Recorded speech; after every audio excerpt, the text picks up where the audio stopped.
Hi neighbors, today we're going to be making Lavender Earl Grey cookies featuring Baker Ellen. Grind up 1 1/2 tablespoon of tea leaves, a half teaspoon of lavender into fine powder. Now measure out 270 grams of all-purpose flour and pour in the powder. Add in 1/4 teaspoon baking soda, 1/2 teaspoon baking powder, a half teaspoon of salt, and now mix.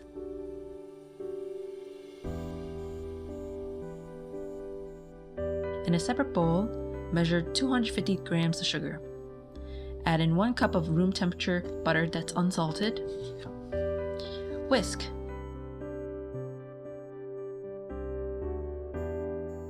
And pour in 1 large egg.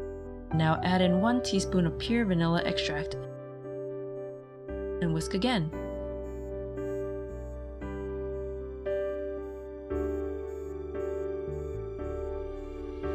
Pour in the dry mix with the wet one.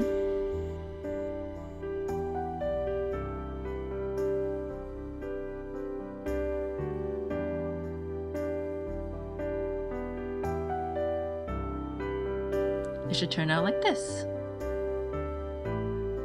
And now for each cookie, use 2 1/2 tablespoon. This recipe makes 14 cookies.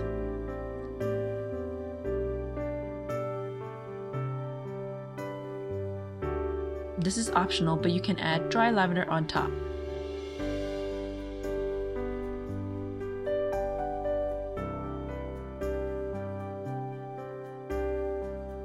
After preheating for 350 degrees, bake the cookies for 12 to 14 minutes.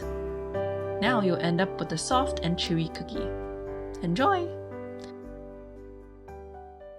Hi neighbors, welcome back to my channel. Thank you so much for joining Ellen and I on making this Lavender Earl Grey cookie recipe. So this recipe is actually from Hummingbird High, but we tweaked it a little bit and it has such great lavender floral taste to it. As Ellen recommended, it's best paired with a fruity or citrus tea. And so I hope you guys try that. Ellen, what? Ellen is such a great baker and I look up to her like a mentor, and I hope to start more of Ellen's baking skills on my YouTube channel, and I know you guys will like that. If you like cooking recipes and also snack reviews, then don't forget to subscribe and like this video and press the notification bells so you'll be notified when my next video comes out. That concludes for today. Thank you so much again for watching, and I hope to see you guys next time.